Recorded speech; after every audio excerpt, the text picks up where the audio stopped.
یہ اللہ ہی کا فضل ہے. In short Allah wants me here I am here. اس میں کوئی میرا کمال نہیں ہے. یہ تو میں سمجھتا ہوں کہ اللہ کا خصوصی کرم ہوا میرے اوپر, جو اللہ نے مجھے اس زندگی سے, اس دنیا سے, اس گندگی سے, اس ناپاکی سے, یا کہے کہ اس دلدل سے اللہ نے اپنی رحمت کی رسی ڈال کر کے نکالا.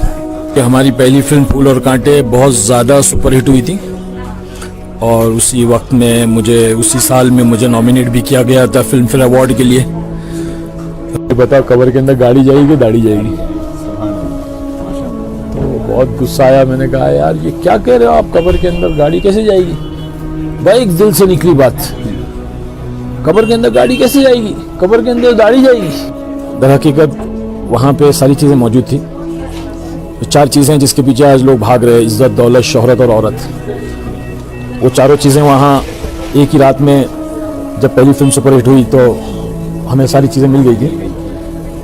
لیکن جو اصل چیز تھی وہ دل کا سکون تھا, جس کی کمی تھی.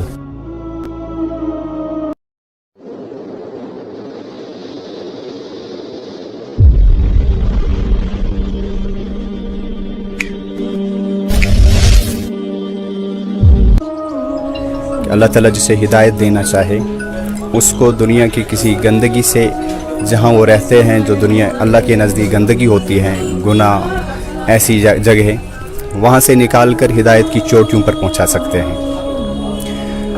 ورنہ بہت سارے لوگوں کے لیے انبیاء نے بھی کوششیں کی کہ ان کو ہدایت ملے, لیکن اللہ کا نظام ایسا رہا کہ وہ ہدایت سے محروم رہے.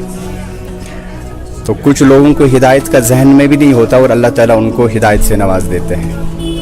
تو آج جو میرے سامنے شخصیت بیٹھی ہیں, آپ ان سے واقف ہوں گے. خاص کر نئی جنریشن تو شاید نہ جانتی ہو. جو 90s میں بالی ووڈ کا شوق رکھتے تھے, وہ راکی نام کے ایک شخص کو, ایک کریکٹر کو جانتے تھے کہ جن کا رول اس میں ولن کا رہا تھا, اور اس کے بعد بھی انہوں نے بہت سارے فلموں میں کام کیا. تو وہ اصل میں مسلمان ہی تھے, لیکن چونکہ ہر ایک کا شوق ہوتا ہے دنیاوی اعتبار سے ہم آگے جائے, ہم دنیاوی اعتبار سے ہمارا نام ہو, ہماری فیم ہو, ہماری شہرت ہو. اور شوبز تو ایک ایسی دنیا ہے جہاں شہرت سستی میں مل جاتی ہے. ہر ایک نام لینا چاہتا ہے ان کا, اور ہر ایک کے وہ فیوریٹ رہتے ہیں, ان کے فین فالوئنگ رہتی ہے.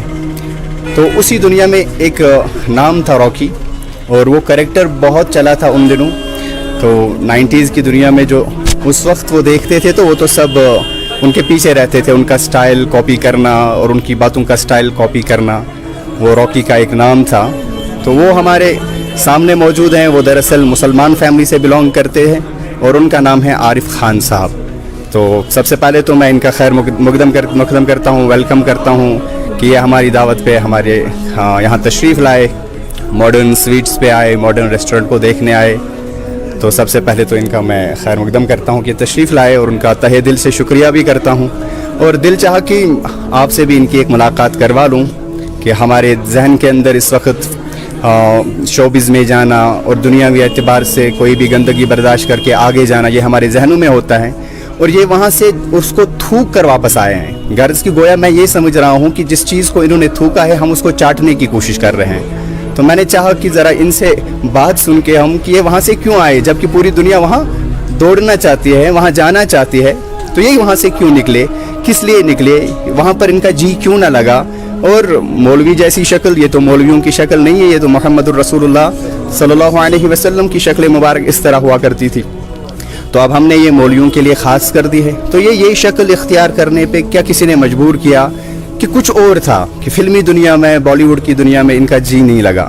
تو ہم تو یہ خود نہیں بتا سکتے اس کی اصل حقیقت, اور اس کی وجہ کیا ہے ہمیں عارف خان صاحب ہی بتا سکتے ہیں. تو ہم عارف صاحب سے یہ ضرور پوچھنا چاہیں گے کہ آپ تھوڑی سی ہمیں اپنی کارگزاری بتائیے. فلمی دنیا میں رہے تو وہاں کیسے حالات رہے, اور اب وہاں سے نکلنے کے بعد کیسے حالات آئے, تبدیل ہونے کا آپ کا کیا نظام رہا, کیوں رہا, اور آج آپ اس دنیا سے نکل کر اتنے سال ہو گئے, کیا کبھی دل میں خیال آیا کہ میں واپس جاتا. تو میں عارف صاحب سے گزارش کرتا ہوں کہ ہمیں اپنی کارگزاری سے مستفید فرمائے, تاکہ ہمارے ایمان میں بھی تازگی ہو اور ہم بھی سمجھیں کہ کون سی دنیا اچھی ہے. محترم عارف صاحب. السلام علیکم ورحمۃ اللہ وبرکاتہ. نحمد و نصلی علی رسولہ الکریم, اما بعد. فاعوذ باللہ من الشیطان الرجیم, بسم اللہ الرحمن الرحیم. ومن أحسن قولا ممن دعا إلى الله وعمل الصالح وقال إنني من المسلمين صدق اللہ العظیم. محترم دوستو اور محترم خواتین، اللہ جل جلالہ و من والہ کا یہ فضل ہے، احسان ہے، اس کا کرم ہے کہ اللہ نے مجھے ہدایت دی اور میری زندگی کے رخ کو بدلا. ہمارے بھائی عابد صاحب نے بہت زیادہ تعریف کر دی. اصل میں اس تعریف کے مستحق تو ہے ہی نہیں. در حقیقت بس یہ اللہ ہی کا فضل ہے. In short Allah wants me here I am here. اس میں کوئی میرا کمال نہیں ہے. یہ تو میں سمجھتا ہوں کہ اللہ کا خصوصی کرم ہوا میرے اوپر، جو اللہ نے مجھے اس زندگی سے، اس دنیا سے، اس گندگی سے، اس ناپاکی سے، یا کہے کہ اس دلدل سے اللہ نے اپنی رحمت کی رسی ڈال کر کے نکالا. ورنہ ہماری کیا بساط اور طاقت ہے کہ ہم اس چکماتی ہوئی دنیا سے اور چکا چوند دنیا جہاں پہ عزت، دولت، شہرت ہر چیز میسر ہو جاتی ہے. اور کیونکہ ہماری پہلی فلم پھول اور کانٹے بہت زیادہ سپر ہٹ ہوئی تھی، اور اسی وقت میں اسی سال میں مجھے نامینیٹ بھی کیا گیا تھا فلم فیئر ایوارڈ کے لیے best villain of the year. تو یہ اور بات ہے کہ انہوں نے مجھے ولن کا رول دیا، ورنہ تو اس وقت آڈینس کا یہ کہنا تھا کہ اجے دیوگن کو ولن ہونا چاہیے تھا اور مجھے ہیرو ہونا چاہیے تھا. لیکن خیر، شکل میں بھی ماشاءاللہ آپ خوبصورت. استغفر اللہ. یہ الحمدللہ میں ہو سکتا ہے کہ اس وقت میں اگر میں ہیرو ہوتا تو شاید میں وہاں سے نکلنا بہت مشکل ہو جاتا. تو اللہ تعالیٰ مجھے وہاں بس بھیج کر کے اپنے دین کا کام لینا چاہتا تھا، تو اللہ نے لے لیا. بس اللہ لے رہا ہے. آج ہم کشمیر میں جو آئے ہوئے ہیں، یہ میرا پہلا سفر ہے. ماشاءاللہ بہت خوبصورت، بہت حسین ہے یہ کشمیر. جو ہم سنتے تھے کہ جنت کا جو ہے نمونہ ہے، بے شک اپنی آنکھوں سے ہم نے دیکھا یہاں کی خوبصورتی اور یہاں کے لوگ اور یہاں کی محبت. اللہ اکبر، بہت دل لگ گیا یہاں پہ. تو ہم اللہ کے راستے میں آئے ہوئے ہیں.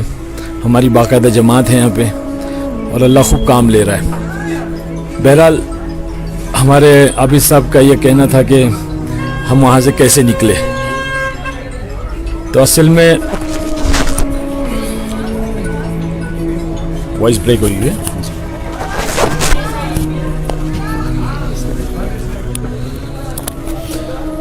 جی، تو عابد صاحب کا یہ پوچھنا تھا کہ اس دنیا کو کیسے چھوڑا. در حقیقت وہاں پہ ساری چیزیں موجود تھیں. 4 چیزیں جس کے پیچھے آج لوگ بھاگ رہے: عزت، دولت، شہرت اور عورت. وہ چاروں چیزیں وہاں ایک ہی رات میں جب پہلی فلم سپر ہٹ ہوئی تو ہمیں ساری چیزیں مل گئی تھیں. لیکن جو اصل چیز تھی وہ دل کا سکون تھا، جس کی کمی تھی، اور وہ سمجھ میں نہیں آ رہی تھی بات کہ وہ کیا چیز ہے. کمی کس چیز کی؟ اللہ پاک فرماتا ہے اپنے کلام اعلیٰ بذکر اللہ تطمئن القلوب کہ ہم نے دلوں کا چین، اطمینان، چین، سکون جو ہے ہم نے اپنے دین میں، اپنے ذکر میں رکھا ہے. اور اللہ کا دین سے سراسر ذکر ہے. تو بہت بے چین تھے. دل کے اندر بہت ساری گندگیاں بھری ہوئی تھی، لالچ کی، جلن کی، حسد کی، کہ بھئی یہ رول مجھے مل جائے، وہ اس فلم کے اندر یہ کردار میں کروں، اور اس طرح سے جو ہے یہ بینر میں مجھے مل جائے، وہ کیوں کر رہا ہے. تو یہ ساری چیزیں جو ہے دل کے اندر بھری ہوئی تھی. تو اس طرح سے جو ہے بے چینی تھی، سکون نہیں تھا، نیند نہیں تھی. اس زمانے میں تو نشہ وغیرہ، یہ شراب، یہ ساری چیزیں عام ہوتی تھیں. اپنے گناہوں کو بتلانا نہیں، لیکن وہ تو عام ہے، وہاں لڑکیاں کرتی ہیں. تو وہ اس حال میں جو ہے ہم رہتے تھے. یعنی آپ کہنا چاہتے ہیں کہ آپ کو جتنے بھی منصب مل رہے تھے، جی، اطمینان نہیں مل رہا تھا. اطمینان نہیں مل رہا، بس سکون نہیں مل رہا، بے چینی. آگے جاؤ. پھر بھی اطمینان نہیں ہوتا. اللہ کے نبی صلی اللہ علیہ وسلم کا فرمان ہے کہ اگر تمہیں ایک جنگل بھی جو سونے کا بھر کر دے دیا جائے تو تم دوسرے کی تمنا کرو گے، اور 2 دے دیا تو تیسرے کی کرو. تو اس طرح سے جو ہے تمہارے پیٹ کو تو قبر کی مٹی بھری گی. تو انسان کو اس دنیا کے اندر کسی بھی چیز میں اطمینان نہیں ہوگا. اطمینان کی جگہ جو آخرت ہے، جنت ہے. تو ہر ایک مسلمانوں کو میں یہ بھائیوں کو، بہنوں کو یہ پیغام پہنچانا چاہتا ہوں کہ بھئی دنیا اللہ تعالیٰ نے ہمارے لیے نہیں بنائی ہے، بلکہ اللہ نے کہا ہے کہ یہ ایمان والوں کے لیے یہ ایک امتحان گاہ ہے، یہ ایگزامینیشن ہال ہے یا ہم سب اپنا امتحان دینے کے لیے آئے ہیں. تو ہمیں یہاں پر جو ہے اللہ کے حکموں کے ساتھ اور حضرت محمد صلی اللہ علیہ وسلم کے پاکیزہ طریقوں کے ساتھ زندگی گزارنا ہے. چاہے وہ مرد ہو یا عورت ہو. دنیا کی چیزیں تو سب مل جاتی ہیں, اللہ کے حکموں کو توڑنے پر, نبی کے طریقے کو چھوڑنے پر دنیا کی چیزیں تو مل جاتی ہیں, لیکن جو ہے وہ کامیابی نہیں کی جاتی, اس کو کامیابی کی دلیل نہیں ہے.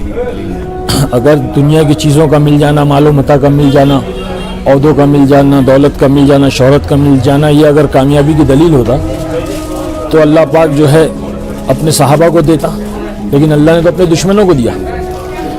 تو میرا یہ پیغام میں دینا چاہتا ہوں کہ جو ہے ہم دین کو اپنی زندگی میں لائیں. اور میں نے بھی جو ہے اسی طرح سے جب میرے کو اللہ نے ہدایت اس طرح سے دی کہ میں اس حال میں زندگی گزارا تھا, مست اپنی جو ہے بے حسی کی زندگی اور بے ہوشی کی زندگی تھی, عیش و عشرت کی زندگی تھی, تو اس وقت اللہ نے ہماری گھر والی کو جو ہے وہ پہلے قبول کیا. اس لیے بولتے ہیں کہ عورت کی زندگی میں اگر دین آتا ہے تو نسلوں تک کے دین آتا ہے. تو ہماری وہ گھر والی اجتماعات وغیرہ میں جانے لگی اور وہاں پہ اس کی بات سمجھ میں آ گئی, اس نے اپنے اندر تبدیلی لائی. پہلے جو مسئلہ تھا نا, آپ کی جو گھر والی تھی جی, وہ ہیں الحمدللہ, کیا وہ پہلے سے ہی دینی مزاج رکھتی تھی کہ پہلے سے وہ نہیں, چاہتی تھی کہ آپ اسی شعبہ میں ہی آگے بڑھو؟ بالکل دینی مزاج نہیں تھا. البتہ ہماری امی جو تھی وہ تھوڑا سا دیندار, تو امی جو ہے ناراض رہتی تھی مجھ سے. والد صاحب میں بھی دینداری نہیں تھی, بلکہ والد صاحب تو بہت خوش ہو رہے تھے میرے اس مقام کو دیکھ کر کے, اور جو ہے میں اس اونچائی پہ جا رہا ہوں تو بہت خوش ہو رہے تھے, لیکن امی تھوڑے ناراض رہتی تھی. بہرحال گھر والی کا بھی مزاج جو ہے ایسا نہیں تھا, لیکن وہ اجتماعات میں جاننے کی برکت سے اس کے مزاج کے اندر تبدیلی آئی اور اس کے اندر جو ہے وہ فرق آیا اور وہ دائیانہ ایک صفت پیدا ہوئی اور وہ مجھے دعوت دینے لگی. میرے ذہن میں یہ آ رہا ہے کہ وہ اجتماعات میں کیسے جانے لگی, کس طرح سے ان کو وہ ذہن میں؟ اصل میں جس علاقے میں رہتا تھا وہ جوہو اور اندھیری لوکھن والا وہ اس طرف میں رہتا تھا, تو وہ اس علاقے میں کے اندر تو جو ہے وہ کوئی ایسی محنت نہیں تھی دعوت تبلیغ کی, مسجدیں بھی کافی دور تھی اور ماحول جو ہے پورا فلمی ماحول تھا.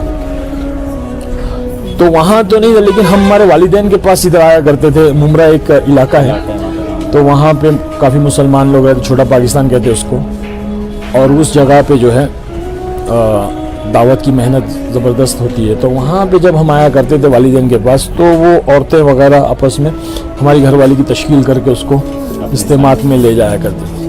تو اجتماع میں جانے لگی اور جانے کے بعد میں اس کے اندر تبدیلی آ گئی.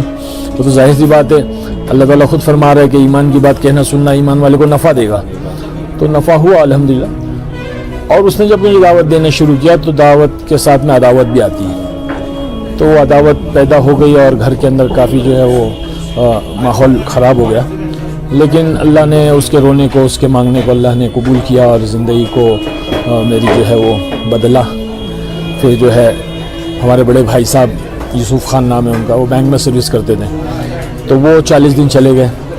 وہ جا کر آئے تو ان کے اندر تبدیلی آ گئی, انہوں نے جو ہے داڑھی رکھ لی اور چہرہ مورا لباس سب بدل گیا. آپ ابھی شوبز میں ہیں اپنے کام میں؟ ہاں میں اپنے کام میں, لیکن بھائی کے ساتھ میں بہت دوستانہ تعلق تھے کیونکہ وہ بینک میں تھے اور میرا سارا اکاؤنٹ وغیرہ وہی دیکھتے تھے. تو مجھے بہت ان سے بھی جو ہے پھر وہ غصہ آ گیا, بات چیت جو وہ ہو گئی بھائی سے. پھر وہ مجھے دعوت دیتے رہتے, ہمیشہ سمجھاتے رہتے. تو بڑا پریشان ہوا کچھ وقت میں کہ یہاں سے بیوی, یہاں سے بھائی, یہ کام چھوڑ دو, یہ کام اچھا نہیں ہے, حرام ہے اور یہ حلال ہے, اس طرح سے. اور بھائی نے بھی کام چھوڑ دیا, انہوں نے کیونکہ بینک کی نوکری جو ہے وہ سودی کاروبار ہے, تو انہوں نے بھی چھوڑ دیا. تو اور زیادہ وہ پریشانی ہو گئی. خیر پھر جو ایسا ہوا کہ ایک دن جو ہے کوئی جماعت آئی اور وہ جماعت کے اندر کوئی ایک امیر صاحب تھے اللہ والے, سفید داڑھی, سفید لباس, میلے کچیلے کپڑے, اور وہ بیچارے اللہ والے تھے. تو ہمارے بھائی نے ان سے کہا کہ ہمارا بھائی جو ہے فلموں میں کام کرتا ہے اور وہ جو ہے کسی جماعت سے ملتا نہیں ہے, تو کیا کرنا چاہیے. تو امیر صاحب بڑے حکمت والے تھے, انہوں نے کہا کہ جو ہے میں ملوں گا. اور کب وہ جاتے ہیں تو بتایا کہ صبح 7 بجے جو ہے شوٹنگ پر جاتے, تو گاڑی کے پاس میں آ کے کھڑے ہو گئے اور آ کر کے سلام کیا. تو میں سمجھا کوئی فقیر ہوگا, تو میں نے جیب میں ہاتھ ڈالے کچھ پیسے دے دوں. تو کہا نا مجھے ایک سوال کرنا ہے. تو میں نے کہا کیا سوال کرنا ہے, تو پوچھے.